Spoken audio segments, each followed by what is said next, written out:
அனைவருக்கும் வணக்கம். ஆடி மாதத்தில் வரும் ஆடிப்பூரம் என்றால் என்ன, ஆடிப்பூரம் அன்று யாரை வழிபட்டால் நமக்கு கோடி நன்மைகள் என்பதை பற்றி இந்த வீடியோவில் முழுமையாக பார்க்கலாம்.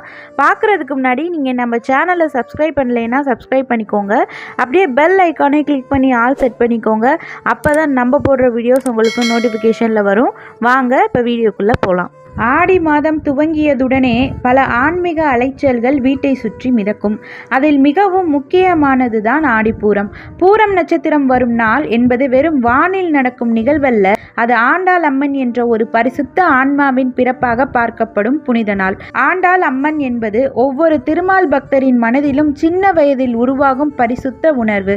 எவ்வளவோ கதைகள் கேட்டிருக்கிறோம், ஆனால் ஆண்டாளின் கதை மட்டும் குழந்தையைப் போல கனிவானது. பெண்ணாக பார்த்தால் நெஞ்சை நனைய வைக்கும் அளவிற்கு வேதனையானது. பக்தி பார்வையில் பார்த்தால் உணர்வால் நிறைந்திருந்தது. விழிப்புத்தூரில் ஒரு பனை தோட்டத்தில் பூ போல நரம்புகளும் தேவதை போல் முகமும் புன்னகை கொண்ட பிறந்த ஒரு சிறுமிதான் ஆண்டாள். பெரியாழ்வார் என்ற பக்தரால் சிருஷ்டிக்கப்பட்டவளா என்று கூட சிலர் கேட்பார்கள். ஆனால் அது ஒரு சிவப்பான உண்மை. அவர் திரு தொண்டராக வளர்த்த ஆண்டாள் ஒரு நாள் திருமாலை மனதில் கற்பித்து கொண்டு அவனையே மணந்துவிட விரும்பினாள். ஆண்டாள் வழிபாட்டில் நிறைந்தது ஒரு கனவு. அந்த கனவிற்கு உருவம் கொடுத்ததுதான் திருப்பாவை. 30 பாடல்களும் பக்தியும் பாசமும் கலந்து எழுதப்பட்ட அந்த வரிகள் ஒவ்வொரு தெய்வத்திற்கும் அர்ப்பணிக்கப்பட்ட நற்சொற்களாக இருக்கின்றன. இந்த பாடல்களை பாடியதுடன் மனதுக்குள் ஒரு விசித்திர ஆனந்தம் பரவுகிறது. ஆடிப்பூரம் அன்று வீட்டில் அதிகாலையில் எழுந்து நீராடி வீடு முழுவதும் கொத்தமல்லி தண்ணீர் தெளித்து தூய்மையாக செய்துவிட்டு நெய் விளக்கேற்றி பூஜை செய்ய துவங்குவது சிறந்த பழக்கம். அம்மனுக்காக ஒரு சிறிய மேடை அமைத்து பச்சை நிற துணியில் அம்மன் படம் அல்லது சிலையை வைத்து அதை மலரால் அலங்கரிக்கலாம்.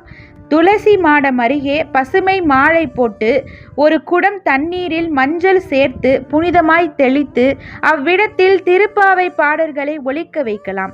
வீட்டில் முழுக்க திருநாம ஒளி ஒலிக்கும் போது அது மனதை நிறைக்கும்.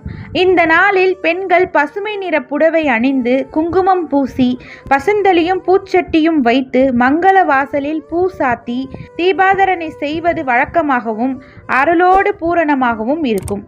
அம்மனுக்கு வெள்ளை சுண்டல், பசுந்தண்ணீர், வெல்லம், பாயாசம், பழங்கள் போன்றவற்றால் நைவேத்தியம் வைப்பது நலம்.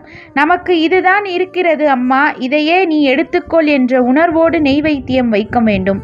திருப்பாவை பாடல்கள் பாராயணம் செய்வது மட்டுமல்ல, அவற்றின் பொருளை மனதில் பதித்து ஒவ்வொரு பாடலையும் உணர்ந்து கொள்ளும் முயற்சி இந்நாளில் துவக்கப்பட வேண்டும். மார்கழி நீராடும் நேரம் என்று ஆரம்பமாகும் முதல் பாடல் இந்த ஆடி மாதத்திற்கே வாசலாகிறது. ஆண்டாள் அம்மனின் திருமண விழா கோவில்களில் மட்டுமல்ல, வீடுகளிலும் நடத்தலாம்.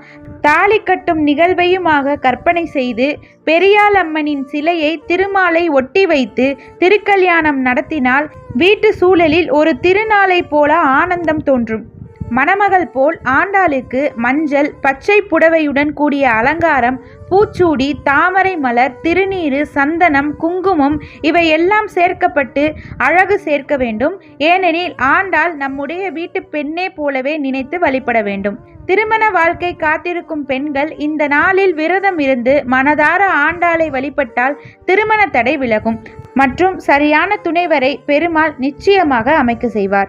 ஏற்கனவே திருமணமான பெண்கள் ஆண்டாளை வணங்கி தங்கள் கணவர் நலமாக வீட்டில் அமைதி நிலவ சந்தன பாக்கியம் கிடைக்க வேண்டும் என வேண்டலாம். ஆண்டாள் வாழ்த்துக்களை தாய்மாராக கேட்க முடியும். பிள்ளைகள் இந்நாளில் கலந்து கொண்டு தெய்வத்தை எப்படி நேசிக்கலாம் என்பதை ஆண்டாள் வழியாக உணர வேண்டும். திருப்பாவையை படிக்க சொல்ல வேண்டும்.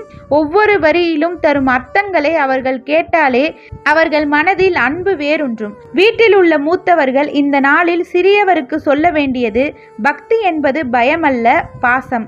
ஆன்மீகம் என்பது கட்டாயமில்ல, ஆனால் உணர்ச்சியின் சிறந்த வடிவம். ஆண்டாள் இதை நமக்கு நெகிழ வைத்து சொல்கிறார். ஆடிப்பூரம் அன்று வீட்டில் தீபங்கள் நிறைய ஏற்றி வைக்கலாம்.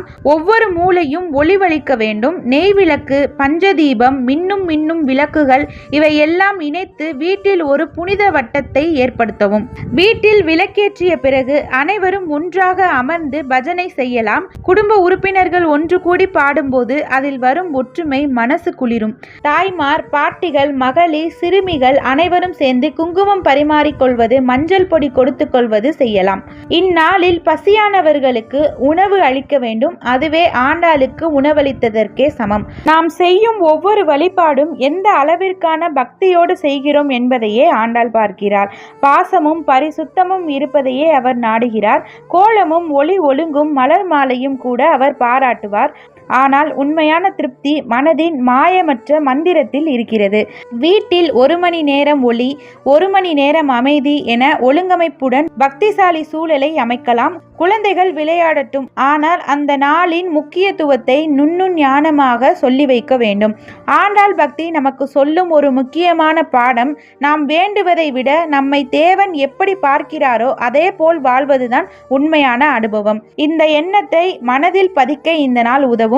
மழை நேரம், ஆடி மாதம் குளிர்ச்சி, பூஜையின் நறுமணங்கள், நெய் விளக்கின் மென்மையான ஒளி எல்லாம் சேரும்போது ஆண்டாளின் நம் வீட்டை நிச்சயமாக வந்து நாடும் என்ற நம்பிக்கை வலுப்பெறும். மனதில் நமக்கு பிடித்த கோரிக்கையுடன் ஆண்டாளை நோக்கி சொல்வதற்கு இந்த நாளை பயன்படுத்த வேண்டும்.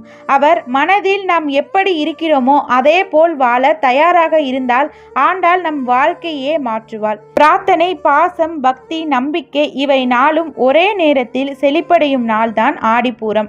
இந்த நாளை வெறும் நாளாக பாராமல் ஆண்டாள் நமக்கு பிறந்த நாள் என்று கொண்டாடுவோம். இந்த வீடியோ எப்படி இருந்துச்சு? நீங்க ஆண்டாளை வழிபடும் முறை, ஆண்டாளை வழிபட்டால் நமக்கு என்னென்ன நன்மைகள் கிடைக்கும், ஆடிப்பூரம் பற்றிய முழு விளக்கங்களை இந்த வீடியோல பார்த்துருக்கோம். இந்த வீடியோ எப்படி இருக்குன்னு நம்மளுக்கு கமெண்ட்ல சொல்லுங்க. இந்த வீடியோ உங்களுக்கு பிடிச்சிருந்துச்சுன்னா லைக், ஷேர் அண்ட் சப்ஸ்கிரைப் பண்ணிக்கோங்க. மறக்காம பெல் ஐக்கானை கிளிக் பண்ணிக்கோங்க. நன்றி.